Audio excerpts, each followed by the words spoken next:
ನಾಳೆ ಮಂಗಳೂರಿನಲ್ಲಿ ಕಾಂಗ್ರೆಸ್ಸಿನ ವರಿಷ್ಠರಾಗಿರುವಂತಹ ವೇಣುಗೋಪಾಲ್ ಅವರನ್ನ ಭೇಟಿ ಮಾಡಲಿದ್ದಾರೆ.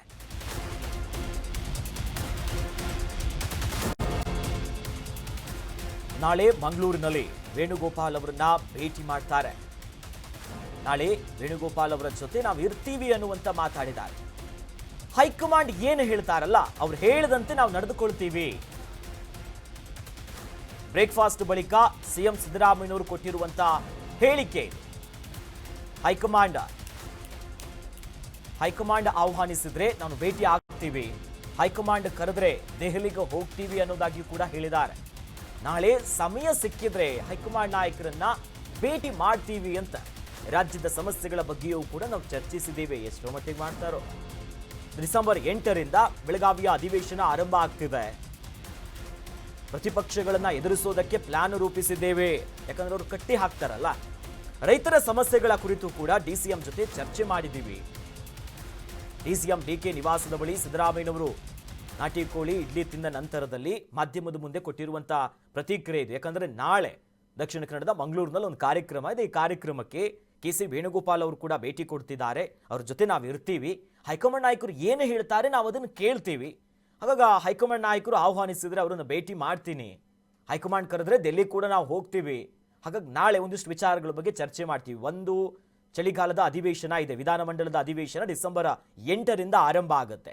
ಇನ್ನು ಸರ್ವ ಪಕ್ಷಗಳ ಸಂಸದರ ಸಭೆಗೂ ಕೂಡ ಪ್ಲಾನ್ ಮಾಡ್ಕೊಂಡಿದ್ದಾರೆ.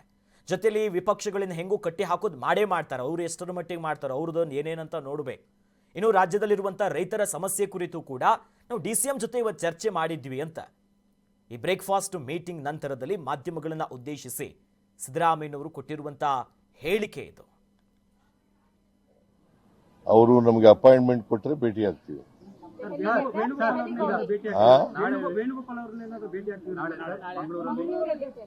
ನಾಳೆ ಹೌದು, ಒಂದೇ ಫಂಕ್ಷನ್ ಅಲ್ಲಿ ಇರ್ತೀವಿ.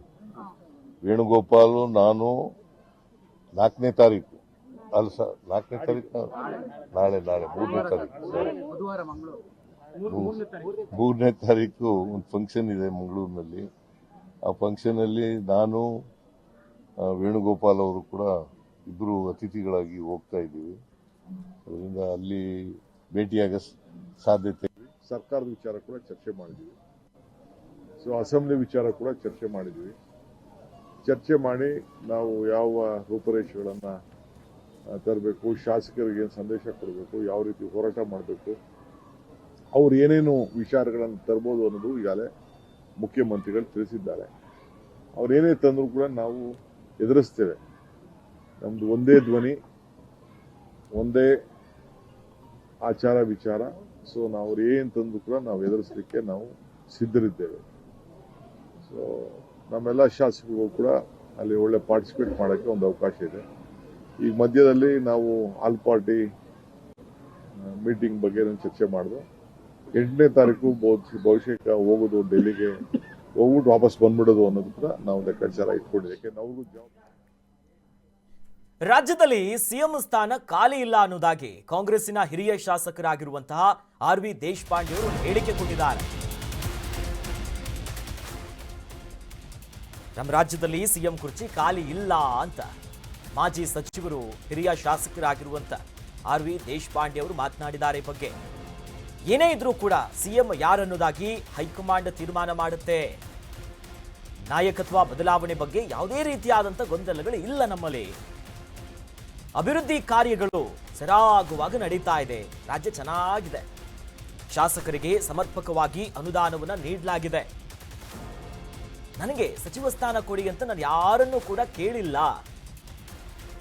ಉತ್ತರ ಕನ್ನಡದ ಶಿರಸಿಯಲ್ಲಿ ಆರ್.ವಿ. ದೇಶಪಾಂಡೆ ಅವರು ಕೊಟ್ಟಿರುವಂತಹ ಹೇಳಿಕೆ ನೋಡಿ. ಆರ್.ವಿ. ದೇಶಪಾಂಡೆ ಅವರು ಈ ಸಚಿವ ಸಂಪುಟದ ವಿಸ್ತರಣೆ ಅಥವಾ ಎಕ್ಸ್ಟೆಂಡ್ ಆದ್ರೆ ಸಚಿವ ಸ್ಥಾನ ಸಿಗಬಹುದು ಅನ್ನುವಂಥ ರೇಸ್ನಲ್ಲಿ ಇವರ ಹೆಸರು ಹಿಂದಿನಿಂದಲೂ ಕೂಡ ಕೇಳಿ ಬರ್ತಾ ಇತ್ತು. ಯಾಕಂದ್ರೆ ಹಳಿಯಾಳ ಇರ್ಬೋದು, ಉತ್ತರ ಕನ್ನಡ ಭಾಗದಲ್ಲಿ ಇವರದ್ದೇ ಆದಂಥ ಒಂದು ಪ್ರಾಬಲ್ಯ ಇದೆ. ಜೊತೆಲಿ ಹಿರಿಯರು ಇವರು.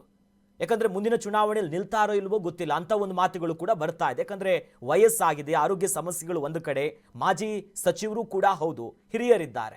ಮತ್ತೊಂದು ಕಡೆಯಲ್ಲಿ ಈ ಸ್ಪೀಕರ್ ಅಥವಾ ಸಭಾಪತಿಗಳೇನಾದರೂ ಬದಲಾವಣೆ ಆದರೆ ಅಲ್ಲಿ ಇವರನ್ನ ಕೂರಿಸಬಹುದು ಅನ್ನೋ ಒಂದು ಚರ್ಚೆ ಇದೆ. ಸದ್ಯ ಮಾಧ್ಯಮದ ಜೊತೆ ಮಾತನಾಡುವಾಗ ಹೇಳಿದ್ರು ನೋಡಿ, ಯಾವುದೇ ಬದಲಾವಣೆಗಳು ನಮ್ಮಲ್ಲಿ ಇಲ್ಲ. ಕಾಂಗ್ರೆಸ್ ಸರ್ಕಾರ ಬಹಳ ಚೆನ್ನಾಗಿ ಮಾಡ್ತಿದೆ, ಎಲ್ಲ ಅಭಿವೃದ್ಧಿ ಕೆಲಸಗಳು ಆಗ್ತಿದೆ, ನಮ್ಮ ಶಾಸಕರಿಗೆ ಎಲ್ಲರಿಗೂ ಕೂಡ ಸಮರ್ಪಕವಾಗಿ ಅನುದಾನವನ್ನು ಕೊಡು ಕೆಲಸ ಮಾಡ್ತಿದ್ದಾರೆ. ಇನ್ನು ನನಗೆ ಸಚಿವ ಸ್ಥಾನ ಕೊಡಿ ಅಂತ ನಾನು ಯಾರನ್ನೂ ಕೇಳಿಲ್ಲ ಅನ್ನೋ ಮಾತನ್ನ ಶಿರಸಿಯಲ್ಲಿ ದೇಶಪಾಂಡೆ ಅವರು ಹೇಳಿದ್ದಾರೆ. ಮುಖ್ಯವಾಗಿ ಮಹಿಳೆಯರ ಆರ್ಥಿಕ, ಸಾಮಾಜಿಕ ಮತ್ತು ಶೈಕ್ಷಣಿಕ ಸ್ಟೇಚರ್ ಹೆಚ್ಚು ಮಾಡಲಿಕ್ಕೆ ಅವ್ರಿಗೆ ಎಲ್ಲ ದೃಷ್ಟಿಯಿಂದ ಕಷ್ಟದಿಂದ ದೂರ ಮಾಡಲಿಕ್ಕೆ ಪ್ರಯತ್ನ ಮಾಡಿದೆ. ಅದು ದೇಶದಲ್ಲಿ ಮೊದಲೇ ಬಾರಿ ಕರ್ನಾಟಕ ಸರ್ಕಾರ ಮಾಡಿದ್ದು.